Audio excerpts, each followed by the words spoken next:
আমাদেরও অঙ্গীকার শিক্ষার্থীদের অধিকার। আর সর্বোপরি আমরা কিছু ব্যাপারে ফোকাস করছি, যেমন একটা বিশ্ববিদ্যালয়ে প্রধান কাজ কিন্তু শিক্ষা এবং গবেষণা। সেক্ষেত্রে আমাদের শিক্ষা এবং গবেষণার মানটা উন্নয়ন করতে হবে। তো কিভাবে আমরা শিক্ষা এবং গবেষণার মান আন্তর্জাতিক পর্যায়ে নিয়ে যেতে পারি, এটা যেমন একাডেমিক কিছু সংস্কার প্রয়োজন, সেই সাথে কিন্তু আনুষঙ্গিক যে ব্যাপারগুলো আছে, যেমন একজন শিক্ষার্থী সে যদি ঠিকমতো ভালো মানের খাবার না খায় বা ব্যালেন্স ডায়েট না নেয়, সে কিন্তু পড়াশোনা করতে পারবে না।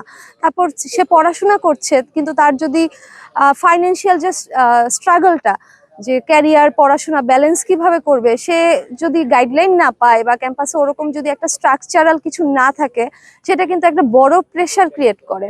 তারপরে ক্যাম্পাসের যে মানে আবাসন মান, সেটাও শিক্ষার ক্ষেত্রে একটা গুরুত্বপূর্ণ ভূমিকা পালন করে। কজ আমার থাকার জায়গায় যদি ভালো না হয়, পড়াশোনাটা করব কোথায়? তো শিক্ষার ক্ষেত্রে আমরা এই জিনিসগুলো ফোকাস করছি, শিক্ষার মান একাডেমিক সংস্কারের পাশাপাশি।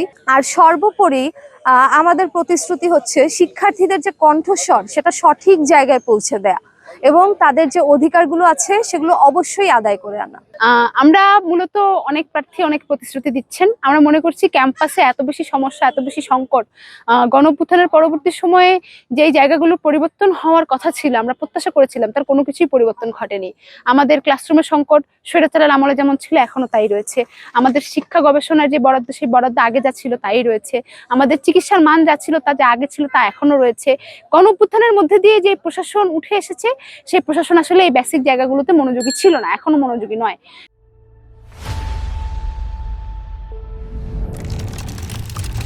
তো আমরা মনে করছি এত এত সংকট, যারা 20-25 জন প্রার্থী নির্বাচিত হয়ে জাকসুতে যাবেন, তাদের একার পক্ষে সেটা সমাধান করা সম্ভব নয়। সেই জায়গায় জাকসুটা শুধুমাত্র প্রার্থীদের জাকসু না হয়ে, নির্বাচিত প্রার্থীদের জাকসু না হয়ে, আমরা মনে করছি সর্বস্তরের সকল সাধারণ শিক্ষার্থীদের সোচ্চার অংশগ্রহণ থাকলেই জাকসুটা আমাদের জন্য একটা সুফল বয়ে নিয়ে আসবে। আপনি দেখেছেন যে গত শুক্রবার বিকেল থেকে জাকসু নির্বাচনের আনুষ্ঠানিক প্রচারণা শুরু হয়েছে। আমরা গত 2 দিন সাপ্তাহিক ছুটির কারণে আমরা হলগুলোতে আমাদের শিক্ষার্থীদের কাছে গিয়েছি এবং আজকে সকাল থেকে আমরা বিশ্ববিদ্যালয় বিভাগ এবং অনুষদ ভবনগুলোতে গিয়েছি শিক্ষার্থীদের কাছে তাদের বিশ্ববিদ্যালয় সম্পর্কে তাদের যে মতামত সেগুলো জানার চেষ্টা করেছি এবং বিশ্ববিদ্যালয়ের যে সংকট রয়েছে সেইগুলো তাদের কাছ থেকে জানার চেষ্টা করেছি। এবং আমরা বিশ্ববিদ্যালয়ের শিক্ষার্থীদেরকে প্রতিশ্রুতি দিয়েছি যে আমরা তাদের কণ্ঠস্বরটা বিশ্ববিদ্যালয়ের সিনেট অধিবেশনে পৌঁছে দিতে চাই। এই বিশ্ববিদ্যালয়ের সবচেয়ে বেশি ক্রাউডেড প্লেস হচ্ছে বটতলা। সবাই যে কোনো প্রয়োজনে প্রিন্টিং বলেন বা খাওয়া দাওয়ার বেসিসে বলেন বা আড্ডার জন্য বলেন, সবাইকে বটতলায় যেতে হয়। বটতলা আমাদের বিশ্ববিদ্যালয়ের প্রাণকেন্দ্র। সেখানে যে সংকটটি রয়েছে, সেখানে নারী বা পুরুষ কারোর জন্যই কোনো ওয়াশরুমের ব্যবস্থা নেই। তবে আশেপাশে 4টি ছেলেদের হল থাকায় ছেলেরা যে কোনো ওয়াশরুম ইউজ করতে পারে। নারীদের জন্য এই সংকটটি দীর্ঘদিন ধরেই একটি বিরাট সংকট আকারে পরিণত হয়েছে। তবে আমি চেষ্টা করব ইনশাআল্লাহ, আমি যদি জিতে আসতে পারি কিংবা আমি যদি নাও জিতি, এই ওয়াশরুম সংকটটি নিরসনে আমি সর্বোচ্চ ভূমিকা পালন করবো ইনশাআল্লাহ। স্টুডেন্টদের কাছে আসলে আমরা আমাদের যে বক্তব্য সেটা নিয়ে যাচ্ছি। আমরা বলছি যে বিশ্ববিদ্যালয়ের মৌলিক পরিবর্তন সেইগুলা করা দরকার।